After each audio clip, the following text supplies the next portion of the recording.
Pour la photographie, les souvenirs sur papier glacé. Pas de raison pour qu'on les oublie.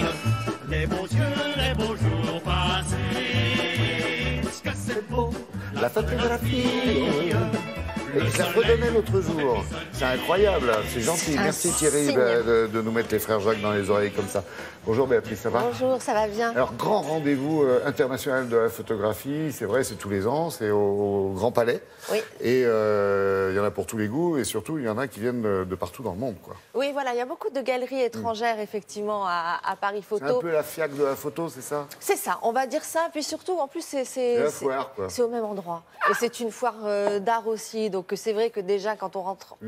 On a l'impression, parce que les stands sont à peu près placés de la même manière, qu'on est à la FIAC. Sauf que ça n'a rien à voir, puisque là... Vous avez l'impression que c'est, mais c'est pas du tout ça. Non, oui, mais c'est l'impression d'une foire, finalement, d'une foire d'art avec des galeristes, effectivement, parfois. Les mêmes galeries reviennent. On les trouve à la FIAC et on les trouve aussi à Paris Photo. Mais là, c'est une foire qui existe depuis 21 ans, donc qui est plus récente que la FIAC et qui se consacre essentiellement, enfin même pas essentiellement, exclusivement à la photographie et aussi aux éditeurs de livres de photographie. Donc en plus, à Paris Photo, vous trouvez aussi tous les livres.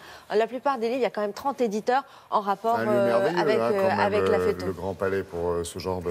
Oui, c'est ça qui est génial. Et Ouais. puis plus les années passent, ça fait quand même un moment maintenant à Télématin qu'on couvre ce genre d'événements. Et plus les années passent, plus ces foires deviennent élégantes, j'ai envie de dire. Alors parfois on dit, oh, ben, ça manque un petit peu de... Avant c'était plus fun, on trouvait des choses un peu trash, un peu... C'est elle qui fait ça, c'est pour moi. C'est moi qui faisais ça. Et, Ça swing, ce et là, on matin. dit ça, c'est Ouais. assez assagi. On voit moins de choses extravagantes, on voit montrez moins quand de même, choses bizarres. Il paraît que c'est très beau cette année.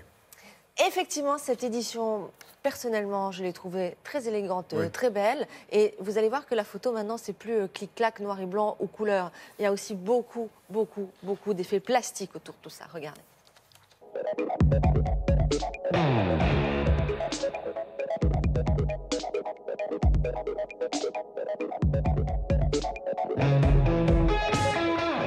Notre but est de présenter un panorama le plus complet possible de la photographie sur 200 ans.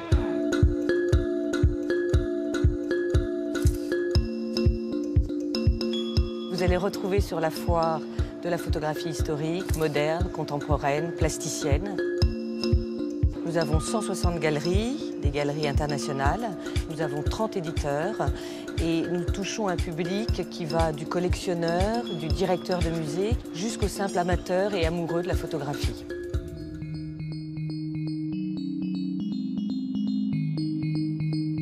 Vous allez retrouver de la photographie documentaire, de la photographie de mode, de la photographie plus plasticienne.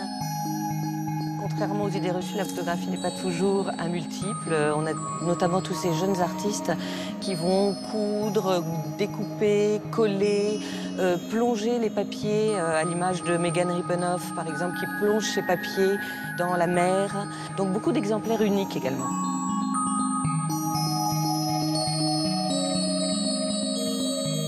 Vous allez retrouver sur la foire un panel extrêmement large.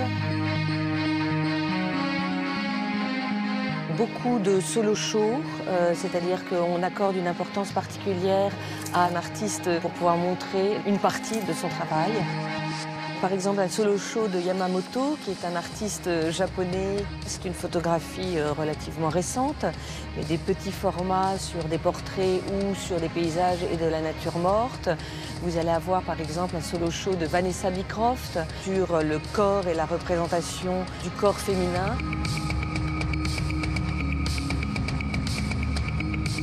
Ce qu'on constate, c'est qu'effectivement, la photographie de reportage ou documentaire est plus présente maintenant sur le marché de l'art, à l'instar de Gilles Caron, qui était un reporter qui est mort à 30 ans et qui est présenté en solo show sur la foire. Donc je crois qu'il y a un intérêt aujourd'hui à cette photographie qui devient de plus en plus construite et qui s'inscrit sur le marché de l'art.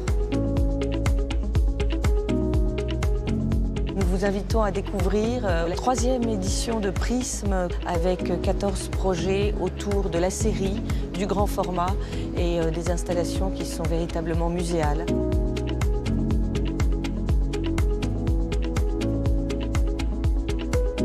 Vous allez retrouver les artistes, échanger avec eux et retrouver tous les professionnels et amateurs et amoureux de la photographie.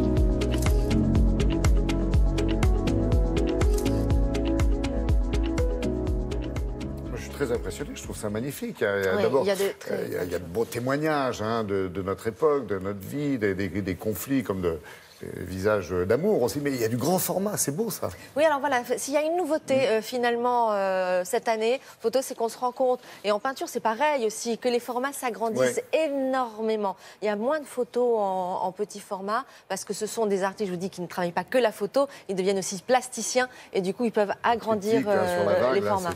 Très très beau, c'est un modèle unique, ce qu'on a souvent reproché à la photo. C'est accessible rapidement? C'est plus accessible, alors...